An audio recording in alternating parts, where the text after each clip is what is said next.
मानना पड़ेगा, हमारी कनिका पर हल्दी का रंग चढ़ते ही उसकी खूबसूरती में चार चांद लग गए। सुना है तेरा होने वाला ससुराल काफी ज्यादा अमीर है। इतनी सुंदर बहू को तो वो लोग रानियों की तरह रखेंगे।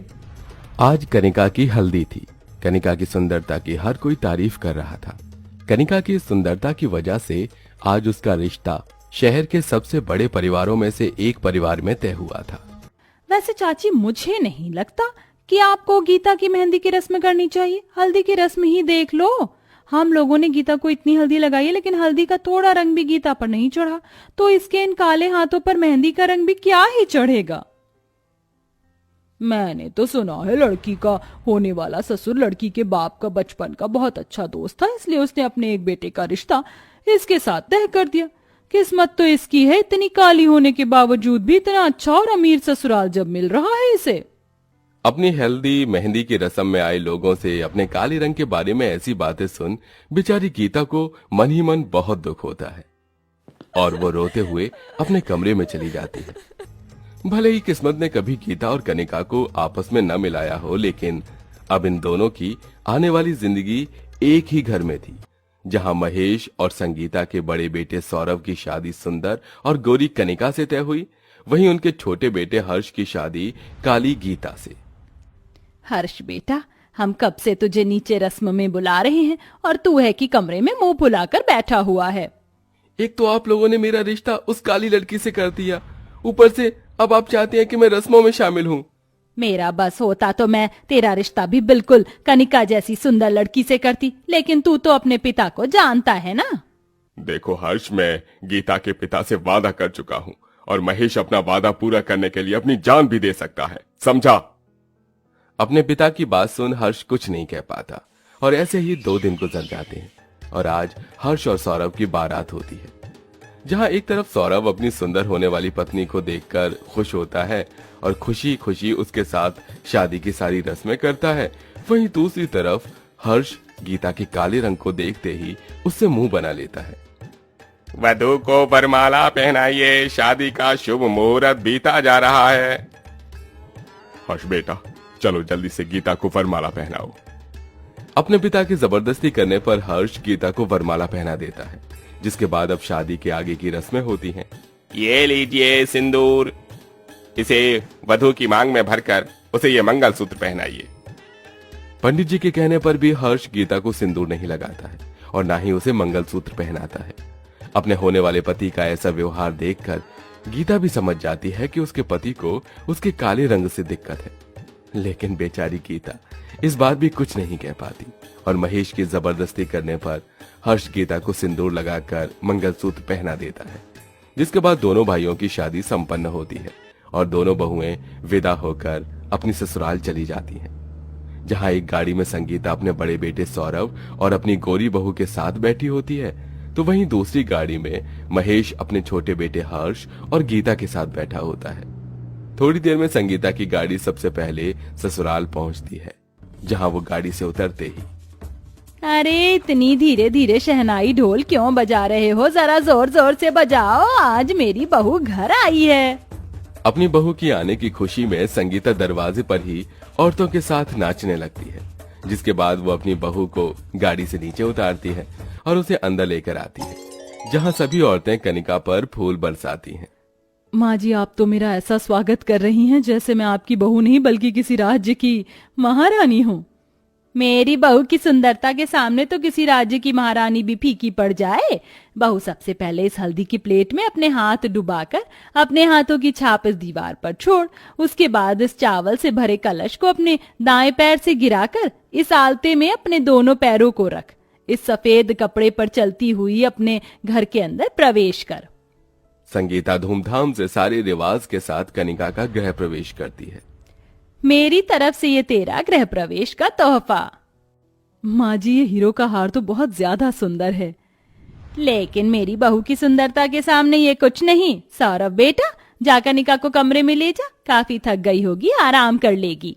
संगीता कनिका और सौरभ को उनके कमरे में भेज देती है। तभी वहां महेश अपनी काली बहू और बेटे के साथ गाड़ी से उतरता है। अरे क्या हुआ, तुम लोग ऐसे शांत क्यों बैठे हो? अरे जरा ढोल बजाओ, मेरी बहू आई है। अरे हमें तो बस एक ही बहू के आने की खुशी में ढोल बजाने के लिए कहा था। अगर आपको इनके लिए बजवाना है तो आपको हमें और पैसे देने होंगे।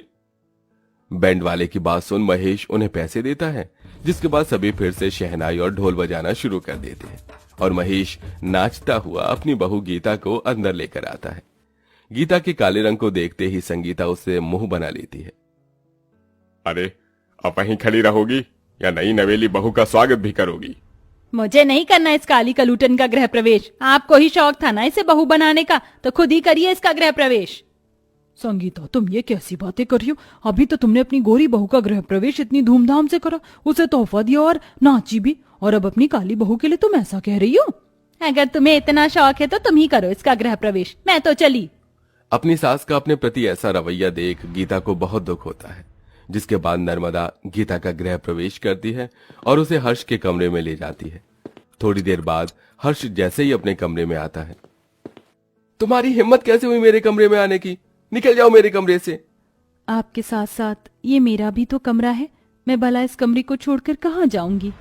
ये तेरा नहीं, सिर्फ मेरा कमरा है, समझी? निकल जा मेरे कमरे से। हर्ष गुस्से में गीता को कमरे से बाहर निकाल देता है।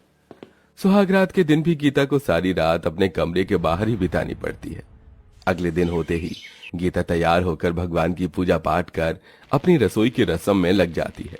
जहां गीता तरह तरह के पकवान बनाती है, वहीं कनिका अपनी पहली रसोई की रस्म में सबके लिए मैगी बनाती है। ये क्या कनिका बहू, तूने मैगी बनाई है? माँ जी, मैं मैगी बहुत टेस्टी बनाती हूँ, इसलिए मैंने सोचा मैं आप सबके लिए अपनी पहली रसोई की रस्म में मैगी बनाती हूँ। अरे और लाओ गोरी बहू, कुछ सीखो मेरी गीता बहू से। काली होने के बावजूद भी कितनी तरह तरह के स्वादिष्ट पकवान बनाए हैं इसने, न कि तुम्हारी गोरी बहू की तरह मैगी बनाकर ले आई है। महेश की बात सुन संगीता और कनिका का मुंह बन जाता है। शादी के बाद जहां गीता घर की सारी जिम्मेदारी को संभाल कर एक अच्छी बहू होने के सारे फर्ज निभाती है, वहीं कनिका दिन रात बस अपने मेकअप, शॉपिंग और पार्टीज में ही लगी रहती है। ये लीजिए आपकी चाय। तुम्हारी हिम्मत कैसे हुई सुबह सुबह अपना ये मनहूस चेहरा दिखाने की मुझे? जा, निकल जा मेरे कमरे से। हर्ष गीता के हाथ से चाय का कप लेकर जमीन पर फेंक देता है और उसे कमरे से निकाल देता है। वहीं दूसरी तरफ, जल्दी जल्दी हाथ चला, अभी घर के और भी काम बाकी हैं। माँ जी, मैंने सारे काम कर दिए हैं, कमर बहुत दुख रही है इसलिए रोटी नहीं बेली जा रही है। अगर तू रोटी नहीं बेलेगी तो कौन बेलेगा? तेरा बाप ये ड्रामा करके मेरे सामने मत दिखा। गीता के ऊपर रोज रोज हो रहे इन अत्याचारों से महेश काफी थक चुका था, इसलिए अब वो एक बहुत बड़ा फैसला लेता है। ये आप क्या कह रहे हैं? जो मैं कह रहा हूँ सही कह रहा हूँ, इसी में ही तुम्हारी भलाई है, तभी इन लोगों को तुम्हारी अहमियत समझ आएगी। महेश गीता को कुछ दिनों के लिए उसके मायके छोड़ आता है। गीता के जाने की वजह से घर में सभी लोग बहुत ज्यादा खुश होते हैं, लेकिन उनकी ये खुशी सिर्फ कुछ ही देर की होती है। माँ, मेरी ब्लू वाली शर्ट कहाँ है? कब से ढूंढ रहा हूँ, नहीं मिल रही है मुझे। मुझे कैसे पता होगा तेरी शर्ट कहाँ है? ढंग से ढूंढ, मिल जाएगी। जब से गीता हर्ष की जिंदगी से गई थी, तब से हर्ष को अपने सारे काम खुद ही करने पड़ रहे थे, जिसमें उसे काफी ज्यादा मुश्किलें होती हैं। वहीं दूसरी तरफ, बहू, तू इतना तैयार होकर कहाँ जा रही है? घर में इतने सारे काम पड़े हैं, कौन करेगा उन कामों को? मैं आपकी वो काली बहू गीता नहीं हूँ जो नौकरानी की तरह आपके सारे काम करूंगी, समझी? भगवान की कृपा से हाथ पैर जब आपके सलामत हैं, तो अपने अपने काम खुद करिए, समझी? कनिका घर की किसी भी जिम्मेदारी को नहीं संभालती थी, जिसके चलते अब संगीता को ही सारे काम खुद करने पड़ते थे। और अब धीरे धीरे संगीता और हर्ष को गीता की कमी सताने लगी थी और उन दोनों को गीता की अहमियत का भी एहसास हो गया था, जिसके चलते दोनों रोते हुए गीता के मायके जा पहुंचते हैं।